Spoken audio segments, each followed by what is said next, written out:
बिस्मिल्लाहिर्रहमानिर्रहीम। अस्सलाम वालेकुम वरहमतुल्लाहि वबरकातुहू। आज हम आपको माइक्रोसॉफ्ट विंडोज़ 7 इसका इंट्रोडक्शन करवाएंगे और हमारी कोशिश होगी कि आपको बेसिक से लेकर इसके एडवांस फीचर्स तक सारे जो है फीचर्स वो कवर करवाए जाएं। तो हम शुरू करते हैं। जब हम कंप्यूटर को स्टार्ट करते हैं तो हमारे सामने ये एक स्क्रीन नमूदार होती है। इसको हम डेस्कटॉप कहते हैं। क्या कहते हैं जी? डेस्कटॉप जी। तो ये सब कुछ जो हमें नज़र आ रहा है इसे डेस्कटॉप कहते हैं। और डेस्कटॉप के ऊपर हमें ये देखते हैं तो ये छोटी छोटी ये चीज़ें नज़र आ रही हैं, इनको आइकॉन्स कहते हैं। ठीक है, ये चीज़ें आइकॉन कहलाती हैं। आइकॉन क्या होते हैं? आइकॉन जो जितने भी प्रोग्राम कंप्यूटर में इंस्टॉल होते हैं ये उनका उस प्रोग्राम का एक छोटा सा शॉर्टकट होता है। तो यानी इस आइकॉन पे क्लिक करके आप उस जो है मुतलका प्रोग्राम को ओपन कर सकते हैं। जैसे कि ये टोटल वीडियो कन्वर्टर का आइकॉन है, तो मैं इस पर डबल क्लिक करूँगा तो ये जो टोटल वीडियो कन्वर्टर प्रोग्राम है कंप्यूटर में ये ओपन हो जाएगा, जैसे कि आप देख सकते हैं। ठीक है, तो हर आइकॉन जो होता है ये अपने अपने एक प्रोग्राम को रिप्रेजेंट करता है और अगर हम इस पर डबल क्लिक करते हैं तो वो मुतलका प्रोग्राम ओपन हो जाता है। ठीक है जी। तो इसके अलावा ये नीचे एक बार नज़र आती है, हमें एक पट्टी नज़र आती है, इसको टास्क बार कहते हैं। और टास्क बार के ऊपर इस कोने में हमें टाइम और डेट वगैरह शो होता है। ये वॉल्यूम ऑप्शन है, यहाँ से वॉल्यूम आप कम और ज़्यादा भी कर सकते हैं, या इसे म्यूट भी कर सकते हैं। यानी यहाँ इस पर क्लिक कर देंगे तो फिर आपको ये आवाज़ जो है नहीं कंप्यूटर से सुनेंगी। और अगर आप इसे दोबारा कर देते हैं तो फिर ठीक है, अगर इसे वॉल्यूम को कम करना है तो इसे कम भी कर सकते हैं और यहाँ पे मैक्सिमम भी कर सकते हैं। ठीक है जी। तो ये ऑप्शन है। ये बाकी जो कंप्यूटर में प्रोग्राम वगैरह इंस्टॉल होते हैं, जैसे कि ये अवेस्ट एंटीवायरस इंस्टॉल है तो इसका आइकन शो हो रहा है। ठीक है जी। और इस तरीके से ये यहाँ पे इंटरनेट के लिए ऑप्शन शो हो रहा है। अगर ये आपके कंप्यूटर के साथ इंटरनेट अटैच है तो फिर यहाँ क्रॉस नहीं लगा होगा, बल्कि यहाँ होगा इंटरनेट एक्सेस। यानी अगर आप इस पे आएंगे तो यहाँ लिखा आएगा, जैसे अभी आ रहा है कि not connected, no connection are available. ठीक है जी। और ये नोटिफिकेशन एरिया होता है। ठीक है, उसके बाद हम इस कोने में आ जाते हैं और ये जो यानी बटन है इसको स्टार्ट बटन कहते हैं। और इस बटन को क्लिक करने से एक जो ये हमारे सामने लिस्ट नमूदार होती है इसे स्टार्ट मेन्यू कहते हैं। इसे क्या कहते हैं जी? Start menu. तो स्टार्ट मेन्यू जो होती है इसमें यहाँ से हम पूरे कंप्यूटर में एक्सेस कर सकते हैं। यानी कंप्यूटर का कोई भी प्रोग्राम ओपन करना हो जो इसमें इंस्टॉल है तो यो हम यहाँ से ओपन कर सकते हैं। कंप्यूटर को बंद करना हो, रीस्टार्ट करना हो, ये भी सारे काम हम इधर से ही कर सकते हैं, यानी स्टार्ट मेन्यू से ही। तो जो ही हम स्टार्ट बटन पे क्लिक करते हैं हमारे सामने स्टार्ट मेन्यू नमूदार होती है। स्टार्ट मेन्यू पे आप यहाँ देखें तो ये ऑल प्रोग्राम है। यहाँ थोड़ी देर के लिए अपना ये माउस का पॉइंटर खड़ा कर दें तो ये जो चीज़ हमारे सामने आ गई है, ये इसमें वो सारे प्रोग्राम आ गए हैं जो इसमें इंस्टॉल हैं। तो जैसे यूलीड वीडियो स्टूडियो है, इस तरह ये टाइपिंग मास्टर है, टोटल वीडियो कन्वर्टर है, देखें, और ऊपर तक ये विंडोज़ मीडिया प्लेयर और ये सारे प्रोग्राम वो हैं जो कंप्यूटर में इंस्टॉल हैं। ठीक है जी। तो यहाँ से हम कोई भी प्रोग्राम ओपन कर सकते हैं। तो और इस साइड पे हम अगर हम देखें तो ये देखिए ये शट डाउन बटन, इस पे अगर हम यस कर देंगे तो क्या होगा कि कंप्यूटर बंद हो जाएगा।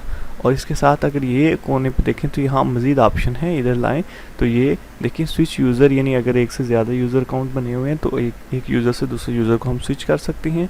उसके बाद लॉग ऑफ कंप्यूटर को करना, लॉक करना, रिस्टार्ट करना, स्लीप और हाइबरनेट करना, तो ये सारे काम हम इस तरीके से यहाँ से कर सकते हैं। ठीक है जी। तो ये सर्च प्रोग्राम फॉर, यहाँ आप कोई भी प्रोग्राम लिख के जो कंप्यूटर में इंस्टॉल हो और तो उसका जस्ट नाम लिख के आप करें तो वो प्रोग्राम ओपन हो जाएगा। जैसे कि हम यहाँ पेंट लिखते हैं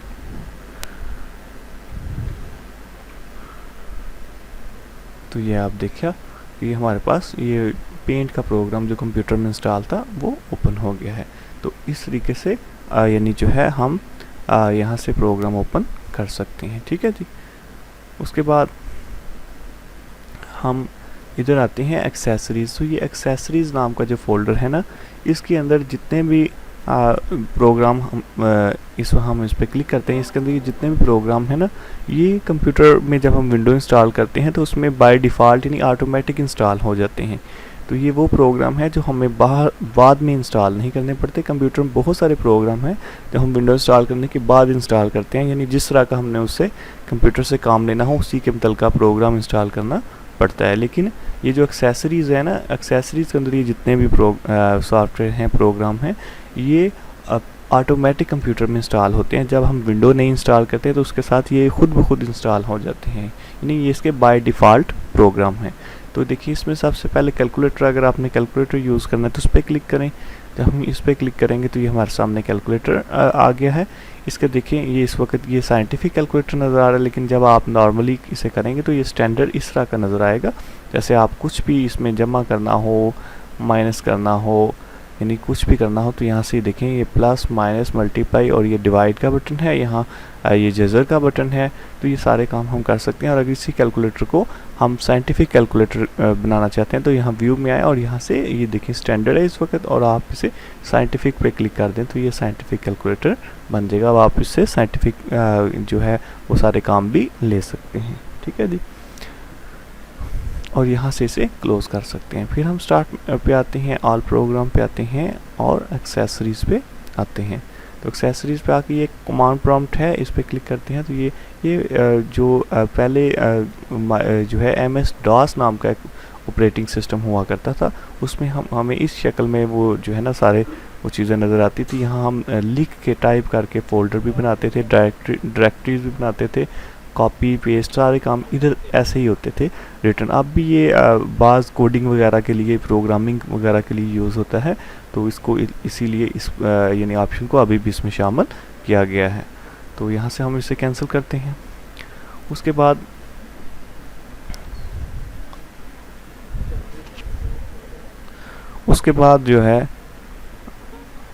जो है हम देखते हैं कि नेक्स्ट इसमें जो कौन सा हमारे काम का ऑप्शन है। जी हाँ, ये नोटपैड बहुत वाइटल, बहुत यानी एक सिंपल सा यानी सॉफ्टवेयर है जो लिखने के लिए यूज़ होता है, और इसमें अक्सर अब प्रोग्रामिंग वगैरह की जाती है। तो ये जो नोटपैड है, नोटपैड में देखें जी, इस वक्त हमने नोटपैड की फ़ाइल को ओपन किया है तो ये इस तरह का हमारे सामने ये सारा इसका इंटरफेरेंस है। ये एक विंडो ओपन हुई है। विंडो के सबसे ऊपर ये जो पट्टी होती है, कोई भी प्रोग्राम हम ओपन करेंगे तो वो एक विंडो में ओपन होगा, एक खिड़की में ओपन होगा, ये देखें ना। तो इसकी ये जो ऊपर वाली ये एक पट्टी है, ये बार है जिसके ऊपर ये अनटाइटल लिखा हुआ है नोटपैड, तो ये इस पट्टी को टाइटल बार कहते हैं। क्या कहते हैं जी? Title bar. तो उसके बाद हर टाइटल बार के जो है इस दाईं साइड पे ये 3 बटन होते हैं। तो इसे मिनिमाइज बटन कहते हैं, इसे मैक्सिमाइज बटन कहते हैं और इसे क्लोज बटन कहते हैं, ठीक है जी। मिनिमाइज़ करेंगे तो इसका मतलब क्या होगा कि ये प्रोग्राम ओपन ही रहेगा, लेकिन ये आपके यहाँ टास्क बार में आ जाएगा, यानी वहाँ से अगर हम कोई और प्रोग्राम ओपन करना चाह रहे हैं तो वो हम कर सकते हैं, लेकिन ये अभी स्टिल ओपन है। दोबारा हम इधर आएंगे तो इस पर ऊपर एक बार क्लिक करेंगे तो फिर ये हमारे सामने विजिबल हो जाएगा, ठीक है जी। उसके बाद इस ऑप्शन पे क्लिक करें यानी मैक्सिमाइज बटन पे, तो ये देखिए अभी ये पूरी स्क्रीन पे नहीं है, तो जो हम मैक्सिमाइज पे क्लिक करेंगे तो ये पूरी स्क्रीन के ऊपर शो हो जाएगा। और अगर हम इसे वापस लाना चाहते हैं तो फिर इसी बटन पे दोबारा यानी रिस्टोर का बटन आप बन जाएगा, तो करेंगे तो ये वापस आ जाएगा। और अगर हम ये क्लोज बटन पे यस करेंगे तो फिर क्या होगा, ये यानी जो नोटपैड का प्रोग्राम है इसकी जो विंडो है ये क्लोज हो जाएगी, ठीक है।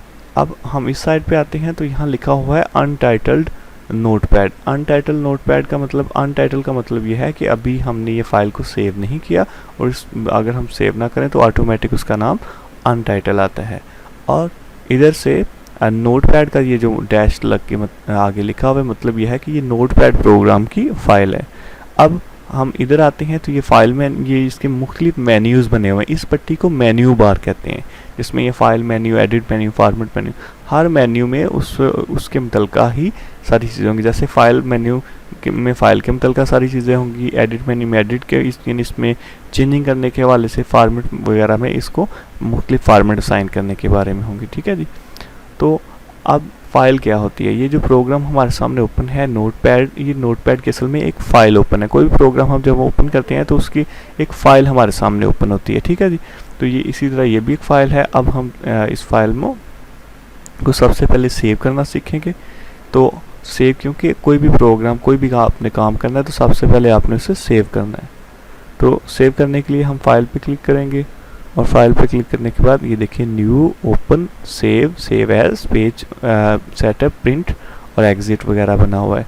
तो न्यू तो होता है एक नई फाइल लेने के लिए, अगर हमने एक फाइल बनाई है उसमें कुछ लिखा और अब एक नई फाइल लेना चाहते हैं तो फिर हमने न्यू पे क्लिक करना है। ये इधर इसके शॉर्टकट भी नज़र आते हैं और ये आप यूनिवर्सल शॉर्टकट है, तकरीबन तमाम प्रोग्राम में न्यू फाइल लेने के लिए यही शॉर्टकट यूज़ होता है, ओपन के लिए यही शॉर्टकट यूज़ होता है और सेव करने के लिए यही शॉर्टकट यूज़ होता है। इसलिए ये शॉर्टकट आपने अच्छे तरीके से याद कर लेने हैं। ठीक है जी। अब हम क्या करते हैं जी, न्यू पे तो ऑलरेडी हमारी न्यू ही फाइल ओपन है, अभी हमने इसमें क्योंकि कुछ लिखा नहीं है तो सबसे पहले हम इसे सेव करेंगे। तो ये देखें सेव वाले बटन पे यस करें या कंट्रोल एस का बटन दबाएं कीबोर्ड से। तो हम ये सेव वाले बटन पे करते हैं। तो जब हम फाइल को सेव वाले बटन पे यस करेंगे पहली मरतबा तो हमसे दो चीज़ें पूछेगा। एक तो वो पूछेगा कि कंप्यूटर के अंदर ये फाइल आपने किस जगह पे सेव करनी है और दूसरा ये पूछेगा कि इस फाइल का नेम क्या रखना है। ठीक है जी। तो देखिए कंप्यूटर के अंदर आप देखें तो ये इस वक्त लाइब्रेरी है, माई डॉक्यूमेंट्स है, म्यूज़िक है, पिक्चर, वीडियोस। इधर भी ये ऑटोमेटिक इसने हमें जो निकाल दिया वो माई डॉक्यूमेंट्स। अगर हम इधर फाइल का नेम लिख के सेव करेंगे तो ये माई डॉक्यूमेंट्स में सेव हो जाएगा। और माई डॉक्यूमेंट्स और ये लाइब्रेरी वगैरह ये जितने भी ये सी में स्पेस लेते हैं, सी ड्राइव में जो हार्ड डिस्क की पार्टीशंस होती हैं उसमें। ये देखें हमारे कंप्यूटर के साथ जो हार्ड डिस्क अटैच है हमने उसकी 4 पार्टीशंस की हुई हैं, यानी उसको 4 हिस्सों में बांटा हुआ है, सी, डी, ई और एफ। जितना भी डाटा हम कंप्यूटर में ज़ख़ीरा करते हैं, स्टोर करते हैं, वो हमारी हार्ड डिस्क होती है कंप्यूटर में, उसमें स्टोर होता है। तो ये उसके हम पार्टीशन कर लेते हैं। जैसे अगर हमारी हार्ड डिस्क 80 GB की है तो हम उसे 20-20 की 4 ड्राइव्स बना सकते हैं या अपनी मर्ज़ी से जितनी मर्ज़ी बना सकते हैं, किसी को कम किसी को ज़्यादा भी कर सकते हैं। तो ये देखें इसमें सी है, सी में ये विंडो का आइकन नज़र आ रहा है, मतलब विंडो सी के अंदर इंस्टॉल हुई है। ठीक है जी। उसके बाद ये लोकल डिस्क डी है, लोकल डिस्क ई है। मैं आपको रेकमेंड करूँगा कि अगर आपकी फ़ाइल ऐसी है जो इम्पोर्टेंट है, जो आपको बाद में भी यूज़ के लिए चाहिए, तो फिर आप उसे कभी भी सी ड्राइव में सेव ना करें, क्योंकि सी में आप जो फाइल सेव करेंगे तो वो अगर क्योंकि सी में विंडो भी इंस्टॉल होती है, अगर किसी वजह से विंडो ख़राब हो जाती है तो हमें वो नई इंस्टॉल करनी पड़ती है। अगर हम नई इंस्टॉल करेंगे तो सी वाला जो डाटा होता है, जो सी ड्राइव में सारी चीज़ें सेव होंगी, वो डिलीट हो जाती हैं। इसलिए अगर हमारी फ़ाइल इंपॉर्टेंट होगी, उसमें अहम मालूमात होंगी, तो फिर क्या होगा, वो हम उसे ज़ाया कर बैठेंगे। इसलिए सी को छोड़ें और आप डी देखें, डी पे क्लिक करें, ई पे क्लिक करें, एफ पे क्लिक करें। तो इन ड्राइव्स पे आप क्लिक करेंगे तो यहाँ से क्या कि इधर आप जो है वो फाइल सेव कर सकते हैं। ठीक है जी। तो इस तरीके से ये जैसे डी में हमने क्लिक किया तो डी में जो सारे प्रोग्राम नज़र आ रहे हैं और जो ऑलरेडी इसमें फ़ोल्डर्स बने हुए हैं वो हमें नज़र आ रहे हैं। तो अब क्या हमने करना है कि यहाँ हम अगर इस फाइल को कोई नया फ़ोल्डर बना के सेव करना चाहते हैं तो वो भी हम कर सकते हैं, और अगर इनमें से ही किसी फ़ोल्डर में सेव करनी है तो भी हम कर सकते हैं। चलें हम नया फ़ोल्डर बना लेते हैं। तो नया फ़ोल्डर बनाने के लिए हम ये ऊपर देखें न्यू फ़ोल्डर है, इस पर क्लिक करें, ये आ गया। इसका नेम रख लें, इसका नेम हम रख देते हैं डाटा लीजिए, और यहाँ साइड पे क्लिक कर दें या एंटर कर दें तो ये नाम ओके हो गया। अब इसको डबल क्लिक कर, ये एक बार क्लिक करके यहाँ ओपन का बटन दबा दें या इधर से ही डबल क्लिक कर दें। ठीक है, हम एक बार क्लिक करके ओपन करते हैं। ये आप डाटा नाम का फोल्डर, ये देखें माई कंप्यूटर में सबसे पहले हमने जाना है, फिर लोकल डिस्क डी में जाना है, फिर हमने डाटा के नाम के फोल्डर में जाना है। और अब यहाँ हम फाइल नेम पे क्लिक करते हैं और यहाँ इसका नाम कुछ भी रख देते हैं, जैसे इसका नाम हम ए, बी और सी रख लेते हैं। तो अब हम यहाँ सेव वाले बटन पे क्लिक कर देते हैं। ले जी, अब देखें जो हमने इसका नाम रखा है यहाँ ABC के नाम से वही नाम शो हो रहा है। अब हम इसमें कुछ भी लिखते हैं,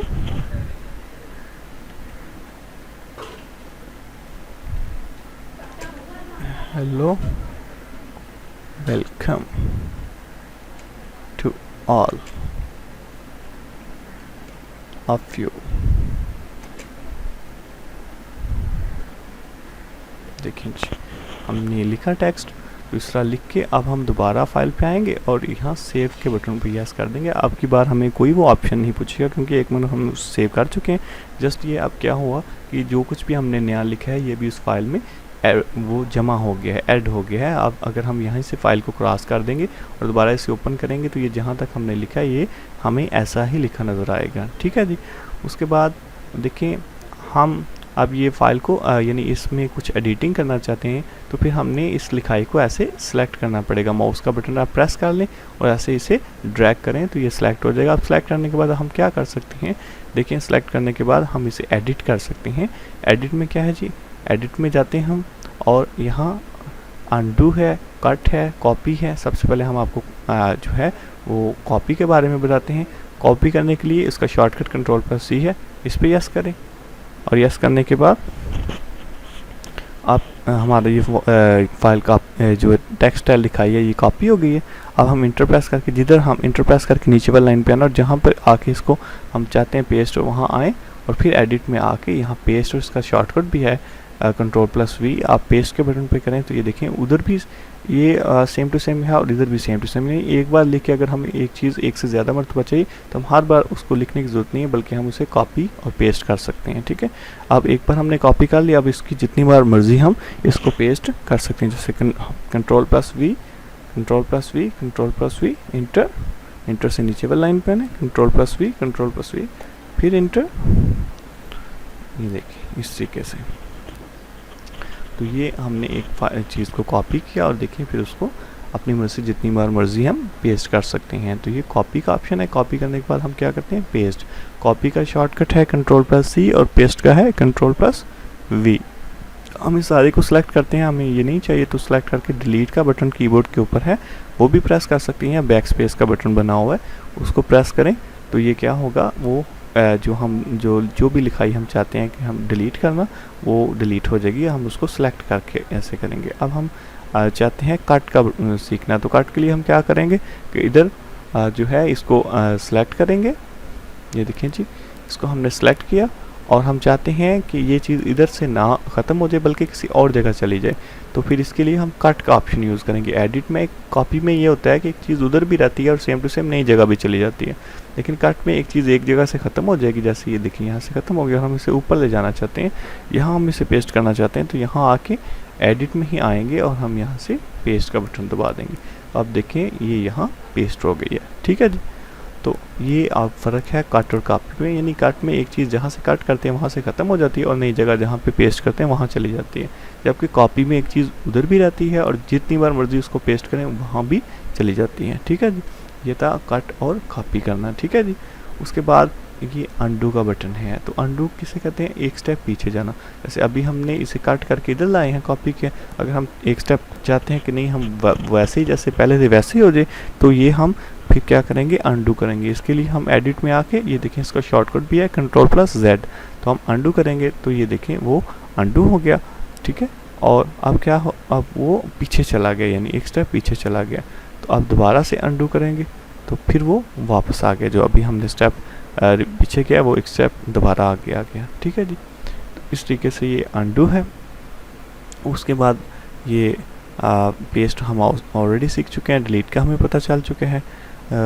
उसके बाद फाइंड के बटन है, फाइंड के बटन पे क्लिक करेंगे तो क्या हम अगर हमने ये, तो यहाँ हमने थोड़ा सा लफ्ज़ लिखे हैं, अगर हमने बहुत ज़्यादा भी यहाँ राइटिंग की होती तो उसमें अगर कोई लफ्ज़ हम तलाश करना चाहते हैं तो यहाँ हम फाइंड के बटन को ऊपर यानी क्लिक करेंगे और ये पूछेगा कि ये बताएं कि आप किधर किसको फाइंड करना चाहते हैं। इसमें लिए मैं आपको सबसे रेकमेंड करूँगा सबसे पहले आपने इसके शुरू में क्लिक कर लेना है ताकि ये फाइंड का ऑप्शन आपका ठीक तरह से काम कर सके। तो फिर फाइंड पे क्लिक करें और अब ये यानी जो है पूछेगा किस लफ्ज़ को आप फाइंड करना चाहते हैं। चलिए हम ऑफ को फाइंड करना चाहते हैं, OF ऑफ लिखते हैं और अब हमने यहाँ से देखें हमारी कर्सर शुरू में है और ये डाउन साइड पे हमने फाइंड करना, तो ये डाउन पे लगा हुआ। अगर आप ऊपर की साइड पे फाइंड करना चाहते थे तो आप नहीं करना था, आप फाइंड नेक्स्ट पे करते हैं तो देखिए जहाँ पे ऑफ है उसने उसे हाईलाइट कर दिया है। अब अगर ये और देखना है कि और कहाँ पे आइए तो फाइंड नेक्स्ट करें तो अब ऑफ जिधर और है वहाँ भी ये हाईलाइट हो जाएगा। ठीक है जी,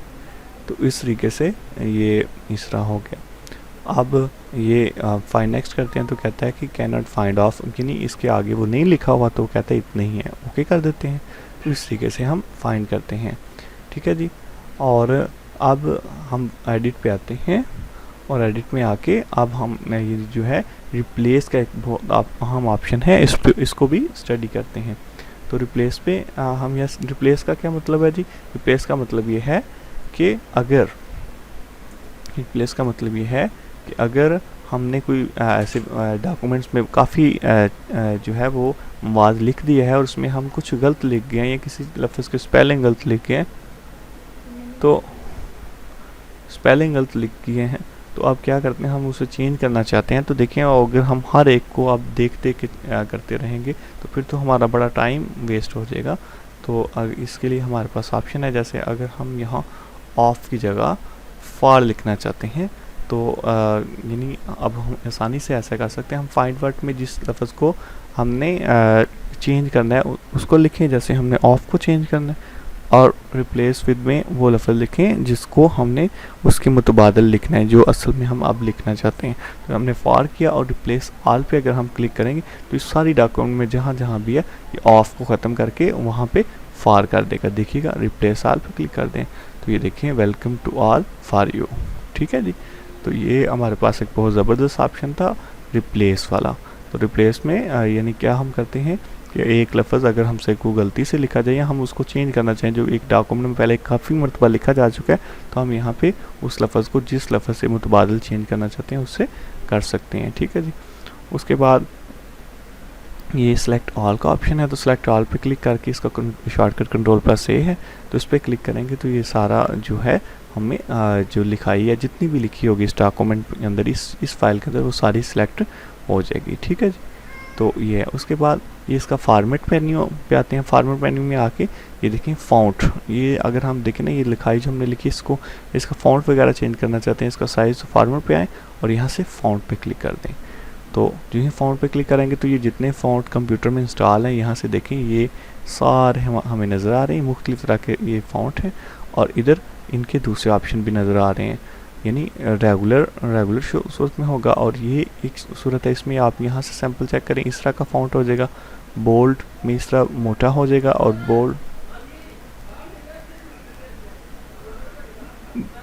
बोल्ड एंड ठीक है जी। तो बोल्ड पे आते हैं, तो बोल्ड पे आके ओके करते हैं, तो ये देखें मोटा हो गया।